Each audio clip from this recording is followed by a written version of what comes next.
final results. We have our dress here. So this is our panel train, and you can see the layers here. We also have our horsehair braid,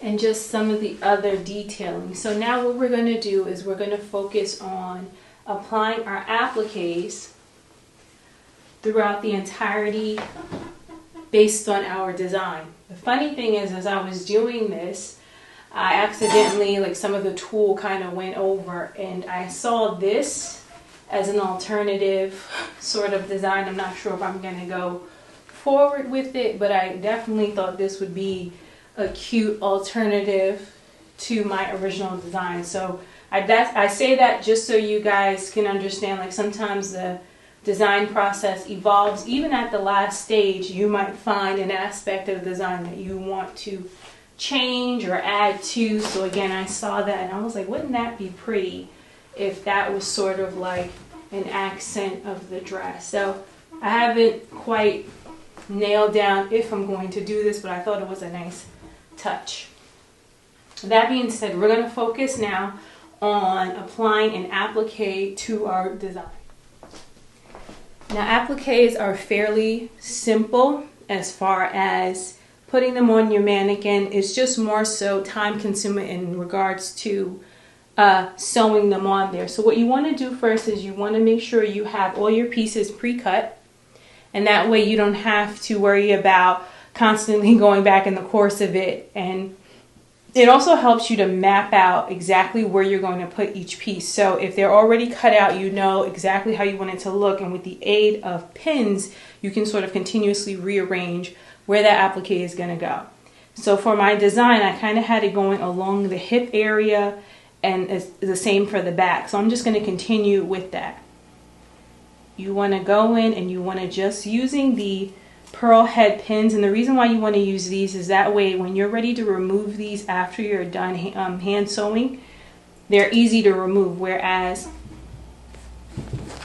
you want to make sure you smooth out as much puckering as you can as well, because however you sew this on here, the puckering is going to be more obvious once you place it on the actual wearer. So you just want to make sure that you smooth it out as much as possible. You also want to make sure you're not catching any lining. So as you're going in there, you want to pick up a little bit of the fabric, and it's really just a matter of practice, knowing how much fabric you're picking up as you go in with your pins, making sure you're not picking up the lining in addition to. Now I like to sew my applique on the mannequin. Some people like to pin it and then take it off. I find that sometimes you can get like unintentional bunching when you do it like that. When you go in and kind of lay it flat, it loses some of the grooves. So it's totally up to you how you want it to go about sewing it. Like I said, for me, I sew it on the mannequin, but I also, you know, once it's off the mannequin, if there's any additional touch-ups I need to do, once the majority is sewn on, then I go back when it's off of the mannequin. So I'm just going to do it to the one side here. And like any piece of art, you always want to look at the symmetry. Like, do I want to come in at that flat point? Maybe not. So I might want to take out some snips and go in and maybe cut that into an actual shape. Or I might want to take an additional applique and go in and find its point, and then snip it at that point so that I can use that piece so that I have an actual design from applique. So I might want to go in and just snip that off.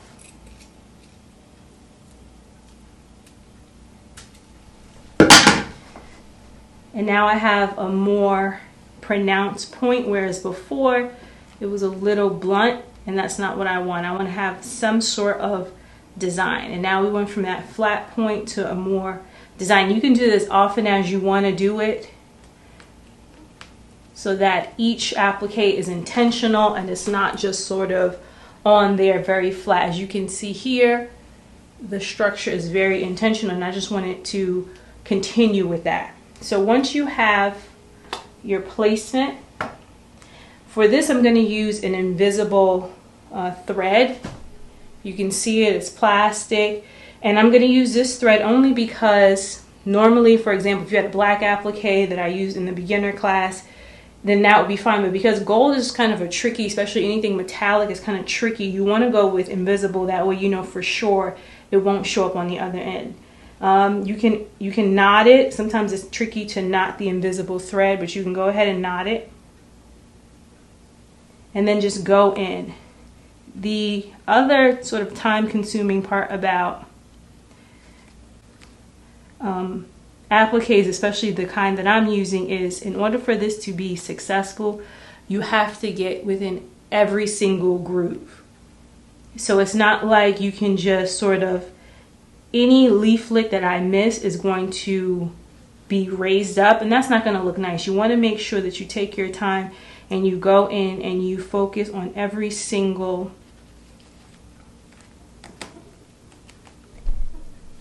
piece of the applique. I can tell you that working with invisible thread is not fun because you lose the thread.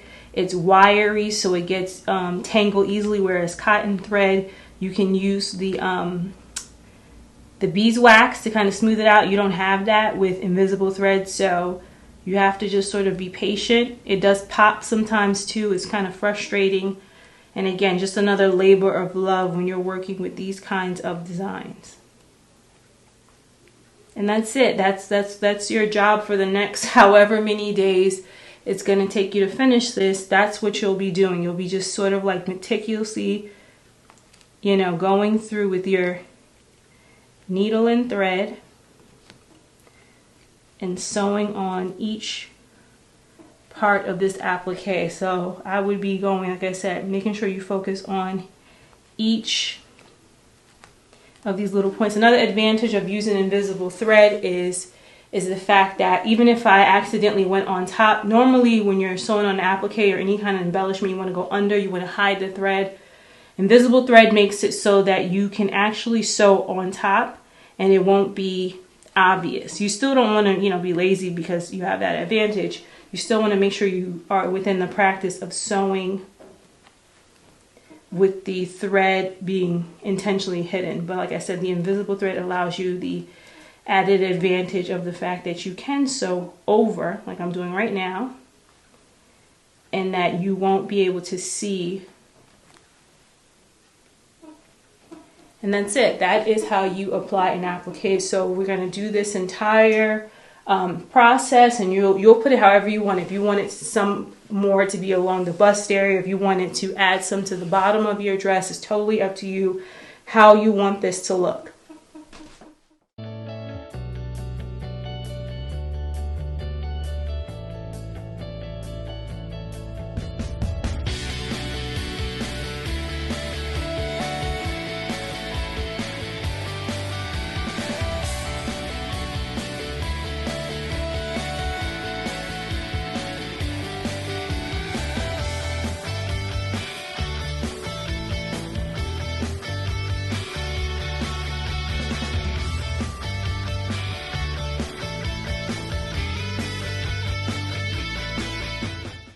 Thanks for watching. Be sure to like and subscribe. Videos are uploaded weekly covering dressmaking, fashion, lectures, and more.